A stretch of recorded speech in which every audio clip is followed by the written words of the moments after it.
Greetings, Earthlings. Hello, everyone. How is everybody doing today? It's your boy back with another video chart update. Do you want to make millions of dollars sitting on your butt doing nothing? Of course you do. Today is April 1st, April Fool's Day. Happy new month, everybody. Happy spring. I'm ready for some sunshine. I bet you are too. Yeah. So what are we looking at here? This chart, we have the SPX on the monthly time frame. Couple things I noticed on this one. We're doing a little bigger picture look on things today, seeing as how the quarterly closed and the monthly. Good to take a bigger picture look at things sometimes. This most recent candle, we're on the monthly here on the SPX, we got a very large lower wick, and it is a bullish engulfing. First time we've had a bullish engulfing in quite some time. This one was close, but not quite. You can see the last time there was one, it was right here, and we ran up a bit, and another one right here, which also led to a nice run up. One over here, run up, and you get the picture. One here, run up.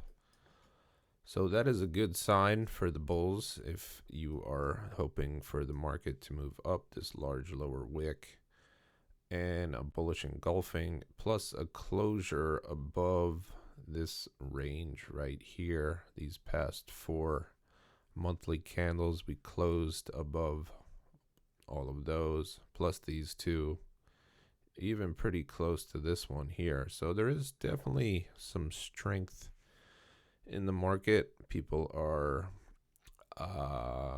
buying some stuff up and pushing the price up. So we'll see if this continues. The RSI, we got the same pattern on here drawn as the weekly.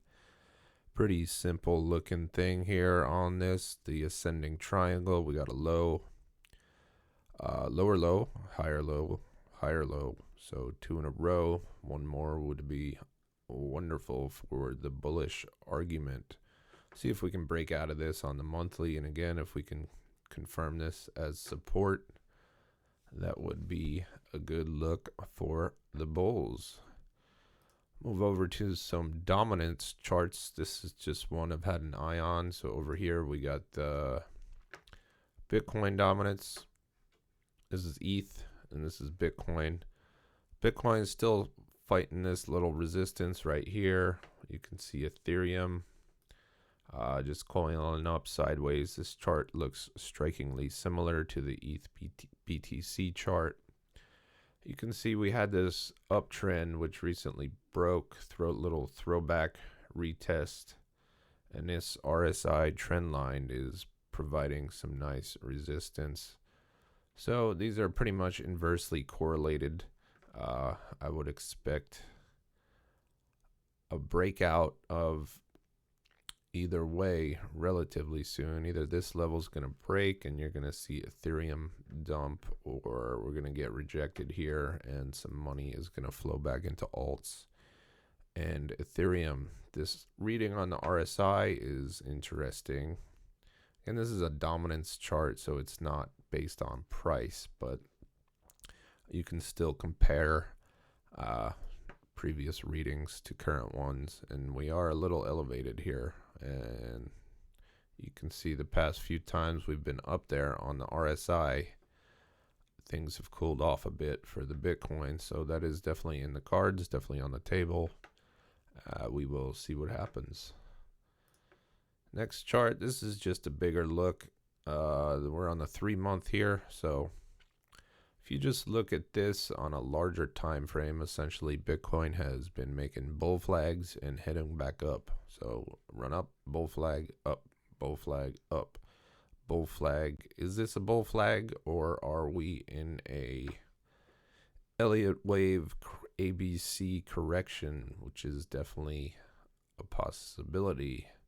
And the Elliott wave is stuff can be pretty subjective, so I don't use it too much. But on the larger term time frames, is definitely seems to be a little more accurate than the smaller stuff for me, at least. Again, I'm not an Elliott master, just not really my thing, but good for taking a bigger picture look at things. Sometimes you can see here, if we do have this ABC correction, this could put us out into July 24th. Could just essentially move sideways for some time. That is definitely in the cards. Next chart, looking at Bitcoin on the monthly, 2134 EMAs are our two lines here. This is a nice little sign. We have a closure above these two moving averages. You can see what happened previously when we were underneath these and came out, almost closed above there, but we didn't. We got this close. And back in 2015, closed above, which kicked off the next bull market.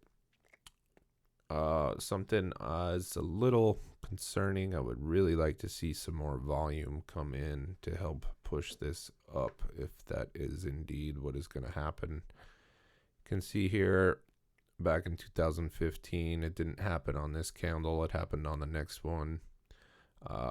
2019, we had some significant volume, but currently we had an uptick from last month, but it's still relatively low compared to this whole period. So you definitely want volume to confirm the trend. In this case, I would say it's either, well, it's not really doing either. It's kind of hanging out right in the middle. So next month, some more volume would be a great bullish sign. Next chart, we're looking at just a Gann fan, and I also have a parallel channel drawn here, so it's pretty clear the direction of the trend. It's heading up. So this Gann fan is drawn from the low, most recent low, 15.4K, I believe, to the most recent high, and you can see this price is hanging out in this channel, this 45 degree, the orange area. When we come down below, hit some support there, and this is just a nice little area for price to be to continue this uptrend. Just get rid of that. I also have a fib on here from the most recent swing low to swing high. You can see we touched down right at the 236, and there are a couple other interesting levels on this. The 618, a lot of price action here, a lot of volume. If price does roll over, that could be a support level to keep an eye on. And what else? Our little 4-hour RSI trendline break, retest, coming back up. See if this holds. This is a useful signal sometimes.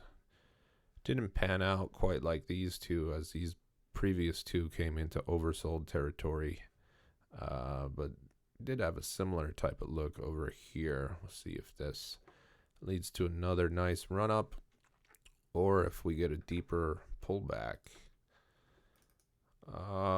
This other chart I was looking at, this bull flag symmetrical, still in play. This is something that can pan out. And I just wanted to highlight the weekly RSI, a few different levels. This could be used for a simple dollar cost average strategy. Again, this is not financial advice, educational purposes only. So you could, a simple strategy you could do if you have a set amount of capital you want to put in. Again, we're on the weekly here. So once you drop below the 30, go pretty heavy. Below the 38.2, continue to add to the 50, maybe really back off what you're putting in up to the 61.8 level, and then slow down up here. So this level just holding up to the 70 something level, holding, and then consider selling when we get up here. So this is just like a simple blueprint for a staggered dollar cost average strategy. You can just, figure out all the logistics and stuff yourself, dollar amounts and whatnot. That is completely up to you, but this is just a simple basic blueprint that you could use. And don't believe me, go back in the charts, back test it, and see what would have happened if you did such a thing. And historically, it would have worked out pretty well. You can also test this on some other stocks with more history, Apple, Amazon, tech stocks, and I'm pretty sure you will like what you see. So that is your market update for today. Just going sideways still in this little channel. We'll see what happens. Thank you for tuning in. Happy April Fool's Day. My name is Mr. E. See you next time.